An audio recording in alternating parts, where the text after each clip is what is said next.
it wouldn't be a barbecue without a good old-fashioned beef burger. So I'm doing a delicious beef burger with the beetroot and apple relish.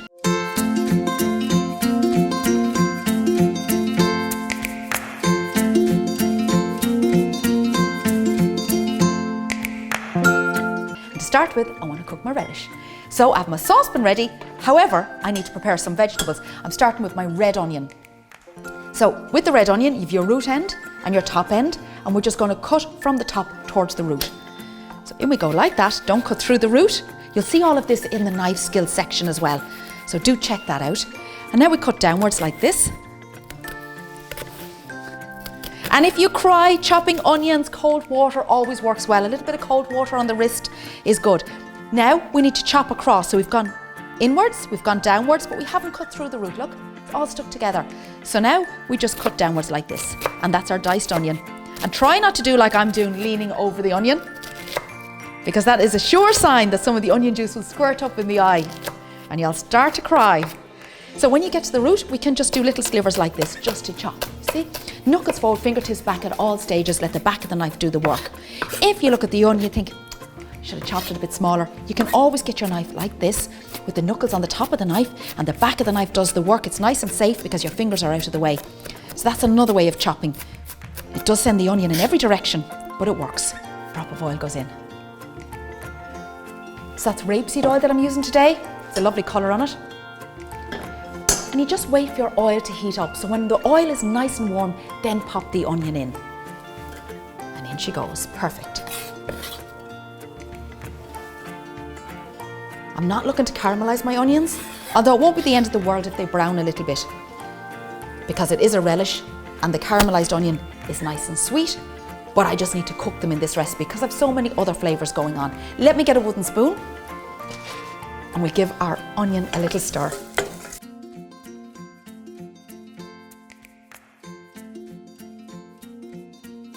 Next, a little bit of garlic.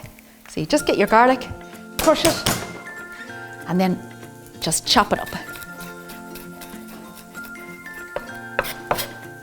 Pop that garlic in to cook. Give that a little stir around. And now the apple goes in.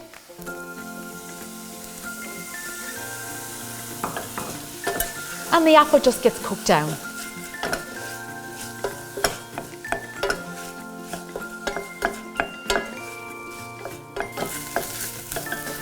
Next, beetroot goes in. So the beetroot is already grated.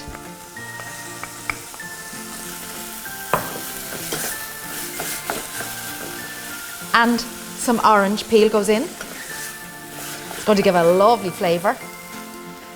Some powdered cinnamon. And some star anise. And I'll take the star anise out later with the orange peel.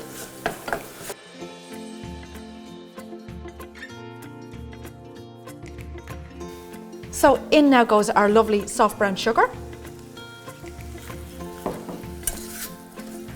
and some apple juice and some salt.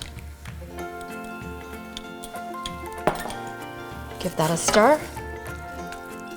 So when it comes to the boil again, just turn your heat down really low and then pop the lid on because we need those apples to soften down. So that'll take about 15 minutes.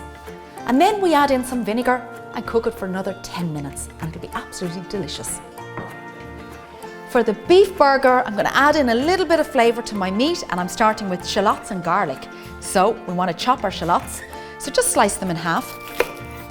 And then you just slice in towards the root like this and downwards. And then just cut your shallot as close as you can together when you're cutting across and you get a fine dice. The smaller the shallot, the nicer it'll be in our burger. So the next thing we want is a nice bit of garlic. You can never have too much garlic. So just crush it down and just chop it through. Now in some recipes, The shallots and the garlic just go straight into the meat, but I like to cook mine beforehand. So I cook it, get it lovely and sweet, get the flavours out of it, and then I let it cool and add it into the meat. So we've our pan on here, let me just turn up the heat, and a nice drop of oil goes in. And then I can add in my shallots and my garlic.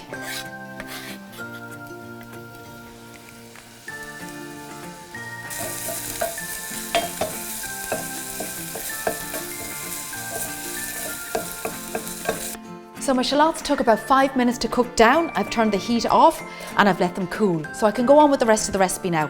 You would never put the hot shallots in on top of the cold meat, just for health and safety. So we have here our bowl and the ingredients that I'm going to add in for flavour. My shallots and garlic. So I'll get all of that out. The smells so sweet, it's going to be so nice in this recipe. Okay.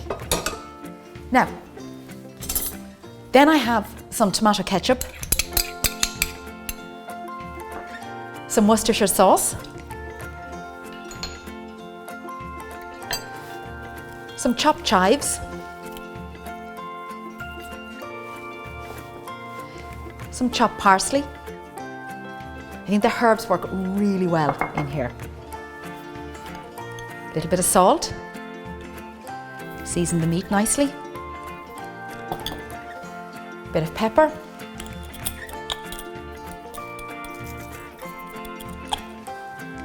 Okay, we mix all this around. So just to recap, this is a cold mix, and then we can pop our meat in. Now, I'm going back to my gloves for this. So in you go, like this. And dig in. So it really depends on what else you're serving with regards to the quantity that you make. I've allowed for really large burgers, so I've allowed for 1 kilo of meat in this recipe. Now here, I'm doing 1/2 kilo just for myself, but the recipe is much larger than that. So I'm making really big, meaty burgers.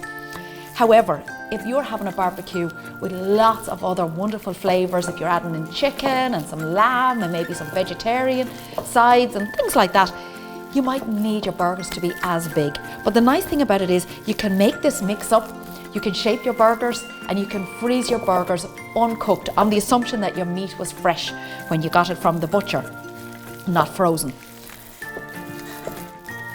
So only cook what you need. So you have to go at this and really dig in. Now I have a hot tip. We're going to just take one little piece of meat like this and shape it like so, and I have a plate over here. I'm going to pop it on a plate. So that's my raw meat plate. I can take my gloves off now. I'll get another set of gloves in a minute. But what I'm going to do is get my frying pan on and I'm going to fry off that tiny piece of meat, because that will help me decide, have I enough seasoning in? Maybe personally I might like more salt or more pepper or maybe a little bit more tomato ketchup. So this is your chance to get the seasoning right. So hot tip, fry off in your pan just a little bit before you go ahead and shape your burgers.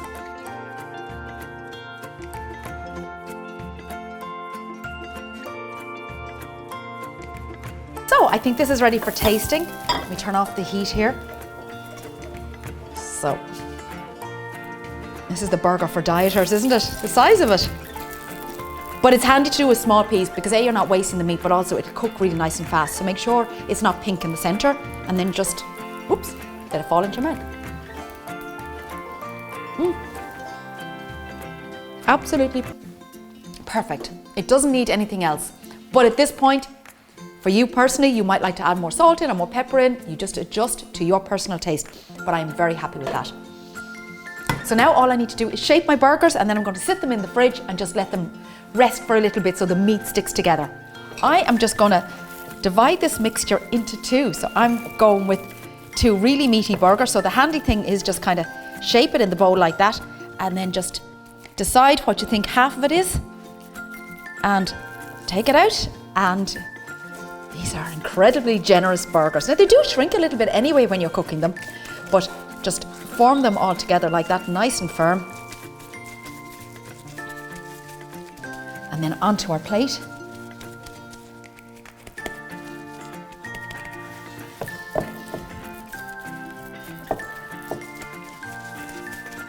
think these are going to be gorgeous. I'm going to serve these later straight off the barbecue with some delicious local brie cheese on and some pancetta in brioche buns, and they're going to be just divine. Let's have a look now. Oh, just in time. Give it another stir quickly.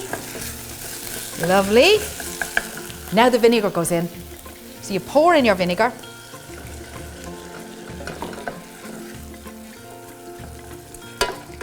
Let the vinegar cook off a tiny bit. And you can see the apple has already cooked down in it. So you give this a nice stir. It smells divine already. But you need to keep the lid back on because you don't want too much evaporation, and you leave it to cook down for about 10 minutes until the texture is jam-like.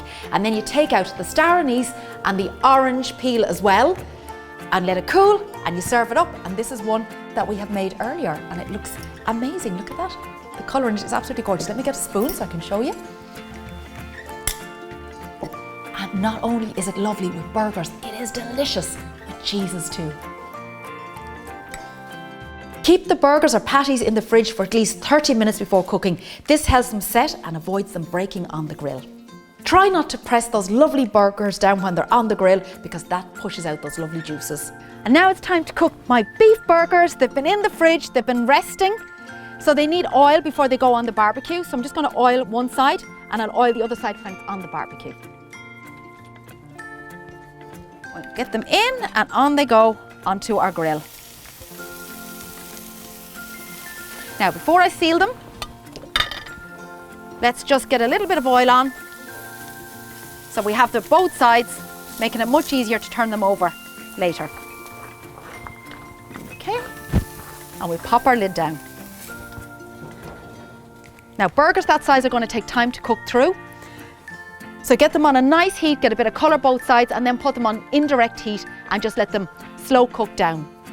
If you were doing a huge amount of burgers for a big gathering and you're a bit worried about making sure they're done properly, what you could do is get them on the barbecue like now, brown them both sides, and then go back inside into your kitchen and have your oven on and have them all lined up on trays in the oven to cook them through fully. I know that is not barbecuing the burgers, but you have barbecued them to get the colour on them, and you're just cooking the inside of them when they're going into the oven.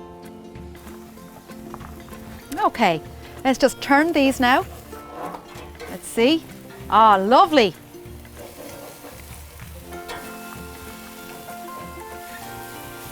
There we go. Leave it down and just let it cook. Let's have a look at our burgers. Oh, they're looking lovely. Very happy with them. Yes, beautiful. One last turn, I think.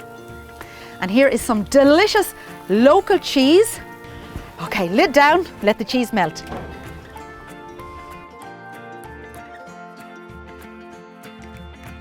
So the cheese is still melting, but I don't want my burgers to burn underneath. So the trick is to lift them up, pop them up on your rack, here or here, and then that way they're not on direct heat. Let's have a look and see. Ah, yes, you can see the cheese just dripping down there. It is time to rescue these from the barbecue and get them served up. So here's these delicious beef burgers with the melted cheese on top, and then over here I have this really tasty beetroot and apple relish, and I'm going to serve it all in a lovely bun, and I know everybody's going to be so happy with these.